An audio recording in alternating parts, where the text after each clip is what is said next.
नमस्कार दोस्तों, ब्रेक के बाद एक बार फिर से आप सभी का हमारे YouTube channel diary study point पे स्वागत है। आज की वीडियो में अपन बाकी के जो 30 क्वेश्चंस बचे हुए हैं उन पर डिस्कस करने वाले हैं। पिछली वीडियो में हमने 30 क्वेश्चनों पर डिस्कस किया था और उसमें हमने जाना था कि कौन कौन से टॉपिकों से किस प्रकार क्वेश्चंस बनने वाले हैं। अपन फॉर्मेट समझ रहे हैं, ये क्वेश्चन बहुत इंपॉर्टेंट है, इसको अपन को आधार बनाना है। ठीक है, ये दो वीडियो हैं, उनको अपन को आधार बनाना है ताकि अपन को समझ में आ जाए कि कहाँ कहाँ से क्वेश्चन किस प्रकार उठ रहे हैं। ठीक है, आगे के जो क्वेश्चन अपन देखने वाले हैं उससे पहले मैं आपको आपकी जो यूनिवर्सिटी का जो सिलेबस है वो दिखा देता हूँ और अपन सही भी पढ़ रहे हैं या नहीं पढ़ रहे हैं। ठीक है, तो आपके सामने दिख रहा है पंडित दीनदयाल उपाध्याय शेखावाटी यूनिवर्सिटी सीकर से। ठीक है, यहाँ पर आप देख पा रहे हो सेमेस्टर फर्स्ट का है ये, फाउंडेशन ऑफ हिंदी लैंग्वेज। ठीक है, सामान्य भाषा के मूल आधार, एग्जामिनेशन 2023-24। तो हमने अब तक कौन कौन से टॉपिकों से क्वेश्चंस देखे हैं? हमने उपसर्ग, प्रत्यय, संधि, समास, इनसे क्वेश्चन देखे हैं। और किससे क्वेश्चन देखे हैं? ये शब्द के प्रकार जिसमें संज्ञा, सर्वनाम, विशेषण, क्रिया, क्रिया विशेषण, संक्षेपण, पल्लवन, इन ये इससे संबंधित अपने क्वेश्चन देखे। इसके बाद में पत्तर से संबंधित हमने क्वेश्चन देखे, जिनमें ये सारे के सारे जो पत्तर के प्रकार हैं उनसे संबंधित हमने क्वेश्चंस देखे हैं। अब आगे के जो क्वेश्चंस आप देखोगे वो सारे के सारे क्वेश्चंस इस पर आधारित हैं। कहानी जो प्रेमचंद ने लिखी, नशा, रेखा चित्र महादेवी वर्मा, गीसा।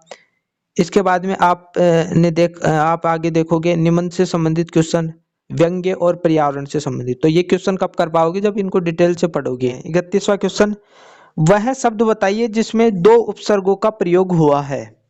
ठीक है, तो इसका जो राइट आंसर है वो निरीक्षक है। निरीक्षक इसका राइट आंसर हो जाएगा। वान प्रत्यय के योग से बना शब्द। ठीक है, और प्रत्यय किसी शब्द के लास्ट में लगते हैं, तो इसका जो राइट आंसर होगा वो सी होगा। बल प्लस वान, क्या बल एक शब्द है और प्रत्यय लास्ट में लगते हैं तो वान हो जाएगा। ठीक है, ये वान हो जाएगा। ठीक है, तो कौन से शब्द में लग रहे हैं? ये सी वाले में लग रहे हैं, तो इसका जो राइट आंसर होगा वो सी हो जाएगा।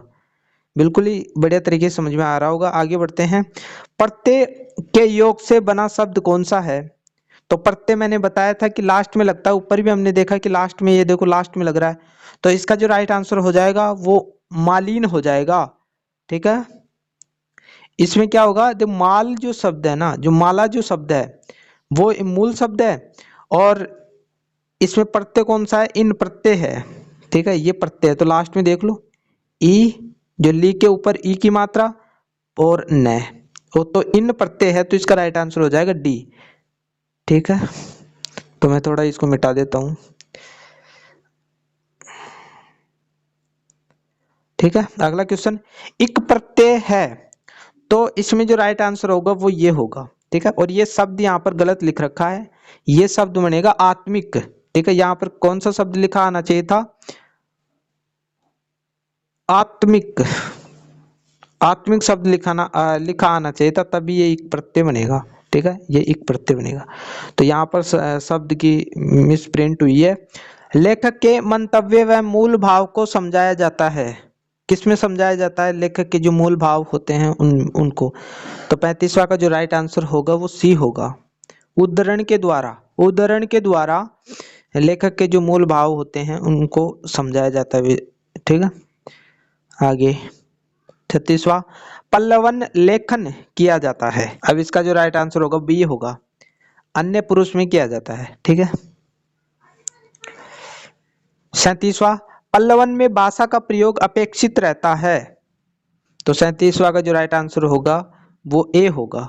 ठीक है, सरल, यानी सरल भाषा में पल्लवन किया जाता है। अगला क्वेश्चन, सरकार द्वारा राजपत्र जिसे गजट बोलते हैं में प्रकाशित कराई जाती है। ठीक है, किसमें प्रकाशित कराई जाती है ये बताना है अपन को।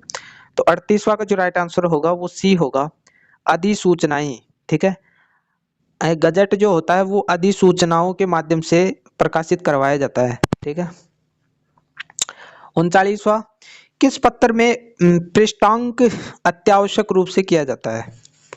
तो इसका जो राइट आंसर होगा वो ए होगा, परिपत्र में। अगला क्वेश्चन, अधिसूचना के द्वारा सूचना दी जाती है, तो इसका राइट आंसर हो जाएगा डी, उपयुक्त सभी। सरकारी विज्ञप्तियों, अधिनियमों, प्रतिनियुक्तियों द्वारा, ठीक है, तो ये तीनों ही हो जाएंगे इसमें। तो इसमें क्या आएगा, उपरोक्त सभी। यानी बहुत सारे क्वेश्चन आपके उपयुक्त सभी के भी आते हैं, तो उसको भी आपको ध्यान से करना होगा। तो यहाँ पर आप देख पा रहे हो ये पत्र से संबंधित क्वेश्चन स्टार्ट हो गए हैं आपके। पहले जो 2-3 क्वेश्चन हमने देखे वो सारे के सारे पत्र से संबंधित हैं।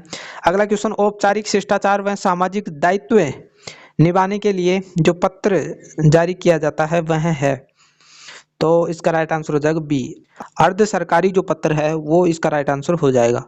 ठीक है, आगे बढ़ता हूँ। 42वां, विभिन्न वस्तुओं की नीलामी, सामान के क्रय विक्रय हेतु सरकार द्वारा समाचार पत्रों में दिए जाने वाले विज्ञापन को कहा जाता है, तो इसका राइट आंसर हो जाएगा डी, निविदा सूचना। ये सरकार है जो प्रकाशित करती है, जो अपन का न्यूज़पेपर होता है उसमें आपने देखा होगा, उसमें निविदा जो दी जाती है वो उसी में दी जाती है।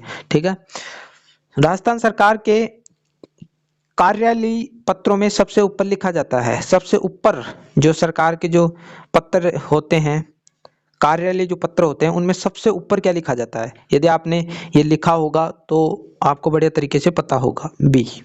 बी इसका राइट आंसर हो जाएगा। सबसे पहले ऊपर अन्य विभाग का नाम लिखा जाता है। अब देख रहे हो आप लेटर से किस प्रकार जो पत्र हैं, किस प्रकार क्वेश्चन पूछे जा रहे हैं। अगला क्वेश्चन, अनुस्मारक के बारे में कौन सी बात गलत है? ठीक है, इसका जो राइट आंसर होगा वो बी होगा। इनमें प्रतिलिपि देने का प्रावधान नहीं होता है। ठीक है, बाकी ये सारी की सारी चीजें अनुस्मारक में होती हैं। तो ये क्वेश्चन भी इंपॉर्टेंट है। ठीक है, आप इनको ये मत मान लेना कि नहीं आएंगे, आ भी सकते हैं इसमें से। 45वां, टिप्पणी में संबंधित पत्रों या पूर्व टिप्पणी का हवाला देने के लिए लगाया जाता है। ठीक है, इसका राइट आंसर हो जाएगा बी, आदेश की प्रति के लिए। 46वां, नशा कहानी में कौन कौन से तत्व समाविष्ट हैं? तो इसका राइट आंसर हो जाएगा डी, नशा कहानी में कथानक, देश काल और पत्र तथा चरित्र चित्रण का वर्णन इसमें दिया गया है। ठीक है, अब आगे के क्वेश्चन जो हैं वो तभी आपको आएंगे जब आप थ्योरी इसकी पढ़ोगे। ठीक है, मैं क्वेश्चन आपको उपलब्ध करा देता हूं, क्योंकि आगे के जो क्वेश्चन आप देख रहे हो, नशा, ये कहानी अभी मैंने आपको दिखाया था, जैसे आप गीसा, लेखिका ने गीसा, ये गीसा से संबंधित है। देखो अभी मैं आपको दिखाऊंगा रेखा चित्र।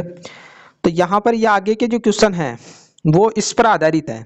ठीक है, कहानी का हमने देखा, भी गीसा का हमने देखा, निबंध का आगे आप देखोगे तो ये सारे के सारे क्वेश्चन इसी में से आ रहे हैं और आपको ये पढ़ना है। जब तक आप इनको नहीं पढ़ोगे तब तक वो समझ में नहीं आएगा, तो आपको ये सारी की सारी चीजें पढ़नी है। मैं आपको क्वेश्चन उपलब्ध करा देता हूँ, जब आप इनको पढ़ लोगे तो आप इनका आंसर अच्छे से दे पाओगे, क्योंकि इसके आपको बहुत सारे फायदे होंगे। यदि अदर से क्वेश्चन बना के देगा तो आप उनमें सही कर पाओगे। ठीक है, तो इसका आप स्क्रीनशॉट ले लो या टेलीग्राम पर ये पीडीएफ आपको मिल जाएगी। ठीक है, ले लीजिए स्क्रीनशॉट, ले लिया होगा। आगे ये क्वेश्चन है, ठीक है, बीच में से बनाकर दे रखे हैं तो आपको इनका आंसर ढूंढना पड़ेगा। ठीक है, स्क्रीनशॉट ले लो जल्दी से।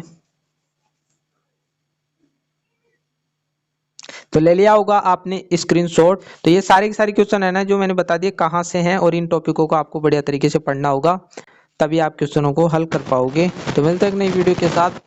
वीडियो अच्छा लगा होगा आज का, वैसे आपको अच्छा नहीं लगा होगा क्योंकि मैंने कुछ क्वेश्चनों के आंसर नहीं बताए हैं, लेकिन वो आपके भले के लिए बोला है मैंने, क्योंकि ये जब तक आप डीपली नहीं पढ़ोगे तब तक इन क्वेश्चनों के आंसर नहीं कर पाओगे, और बाकी जो क्वेश्चन बनेंगे उनके आंसर नहीं कर पाओगे। तो इनको अभी आपके पास में कुछ समय है तो इनमें एक बार रीडिंग मार लेना। मिलते हैं एक नई वीडियो के साथ, तब तक के लिए थैंक यू।